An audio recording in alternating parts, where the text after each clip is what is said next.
নির্বাচন কমিশনের সক্ষমতা আছে এবং সক্ষমতা বাড়ানো হয়েছে। যেমন আচরণবিধি অতীতে খুব ক্লিয়ারলি আরপিওর সাথে লিঙ্ক করা হয় নাই, যে আচরণবিধি ভঙ্গের দায়ে যে শাস্তির বিধান সেটাকে এখন সরাসরি আচরণবিধির সাথে লিঙ্ক করা হয়েছে। সো ইট ইজ ভেরি, আমি বলবো, স্ট্রিংজেন্ট ওয়ান।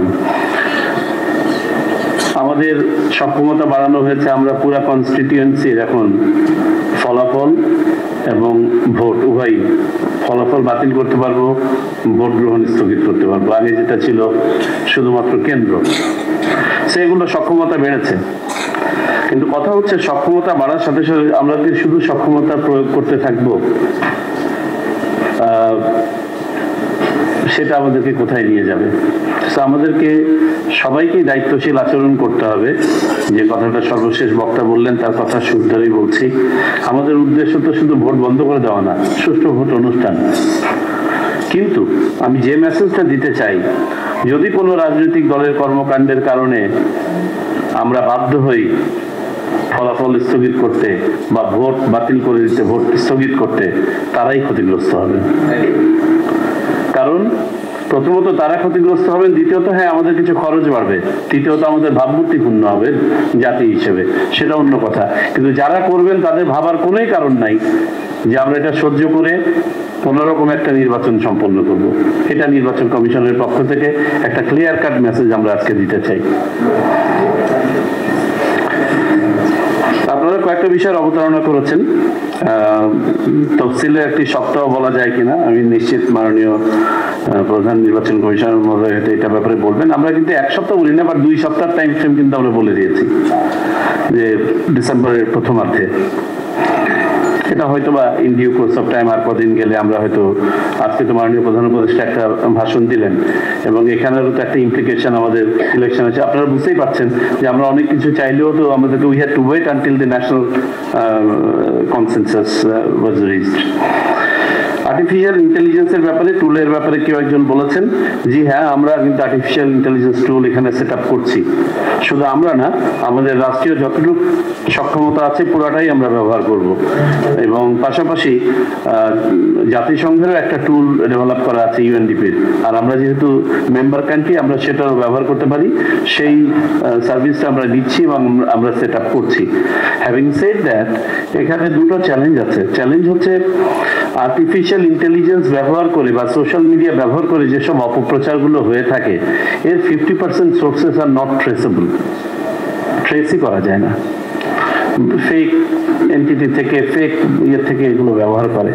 আর দ্বিতীয় জিনিস যেটা হচ্ছে যে এর একটা উল্লেখযোগ্য সংখ্যক সোর্স হচ্ছে আউটসাইড ইউর কান্ট্রি।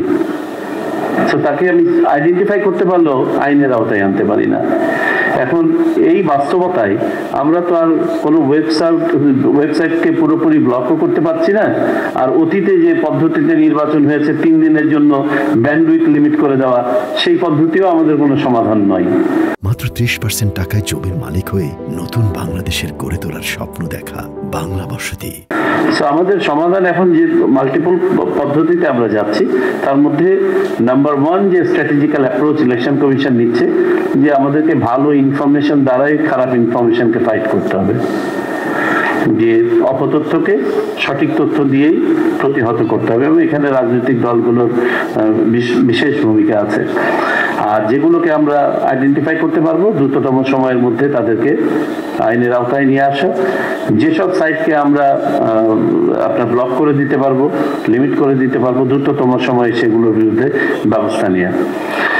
এখন দেশের বাইরে থেকে যদি কেউ কোনো অপকর্ম করেন, ধরেন আমরা এখন প্রবাসী ভোট প্রচলন করছি, এখন ওখানে উনি কিন্তু ঘোষণাপত্রে স্বাক্ষর করছেন, একটা ইয়ে দিচ্ছেন যে উনি কোনো অবস্থাতেই তার ভোটের গোপনীয়তা ভঙ্গ করবেন না, ভোটের গোপনীয়তা তিনি নিশ্চিত করবেন, কারো দ্বারা প্রভাবিত হয়ে ভোট দিবেন। এখন কথার কথা, যদি কেউ ভোটটা দিয়ে ছবি তুলে সোশ্যাল মিডিয়ায় পোস্ট করে বলে অমুক রাজনৈতিক দলের পক্ষে জোয়ার উঠেছে, what can we election commission do? হ্যাঁ আমরা চিন্তা করেছি, তার ন্যাশনাল আইডিতে আমরা ব্লক করে দিব, এইটুকু আমরা করতে পারি। বাট বিয়ন্ড দ্যাট হয়তো বা পরবর্তীতে থাকে যখন আইনের আওতায় পাবো, হয়তো আইনের আওতায় আনতে পারবো। কিন্তু আমি মনে করি এই সব জায়গাতেও আমাদের সবার সমন্বিত একটা উদ্যোগ প্রয়োজন। তা না হলে এই যে মহৎ উদ্যোগ যেগুলো আমরা নিচ্ছি প্রবাসী ভোটের মতো, দেখা যাবে শুরুতেই হোঁচট খাচ্ছি আমরা। আউট অফ কান্ট্রি ভোটিং এর যে প্ল্যাটফর্মটা, আমাদের রেজিস্ট্রেশন প্ল্যাটফর্ম এবং ভোটিং প্ল্যাটফর্ম, এটাকে আমরা লঞ্চ করছি। আমি ইয়ে ভাইয়ের সাথে একটু মানে একমত এবং সামান্য দ্বিমত পোষণ করে একটা একটু চিন্তা করতে চাচ্ছি, একটু লাউড থিঙ্কিং, যে শিক্ষা প্রতিষ্ঠানে আমরা কেন পারবো না ভোটের প্রচারণা করতে? তারা তো ভোটার। তো একই যুক্তি যদি কেউ বলে যে মসজিদে যারা নামাজ পড়তে আসছে এরাও তো ভোটার, তাহলে আমি মসজিদে কেন পারবো না? মানে আমি আই ওয়াজ জাস্ট থিঙ্কিং যে এই ধরনের কোনো ডিবেট আসতে পারে কিনা। কারণ আমাদের আচরণবিধিতে তো আমরা শুনি যে শিক্ষা প্রতিষ্ঠানে করার পেছনে আমাদের আর একটা কারণ ছিল, যে শিক্ষা প্রতিষ্ঠান থেকেই কিন্তু আমাদের সহকারী প্রিজাইডিং অফিসার, পোলিং অফিসার ইত্যাদিরা নিয়োগ পেয়ে থাকেন।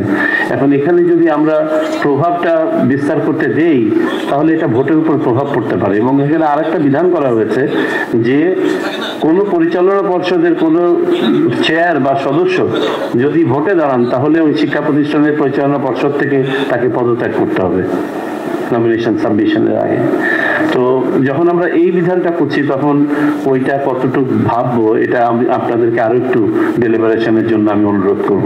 জাতিসংঘ থেকে শুরু করে ইউ থেকে শুরু করে সংশ্লিষ্ট সকল গবেষণা প্রতিষ্ঠান আমাদেরকে একটাই ইয়ে করেছেন, সতর্ক করেছেন যে বিশ্বব্যাপী কোথাও আই ভোটিং এখনো পপুলারাইজ হয় নাই। আই ওয়াজ ইন সুইডেন 1 মাস আগে, আমি একটা ইন্টারন্যাশনাল কনফারেন্স অ্যাটেন্ড করছিলাম অন অল দিস থিংস।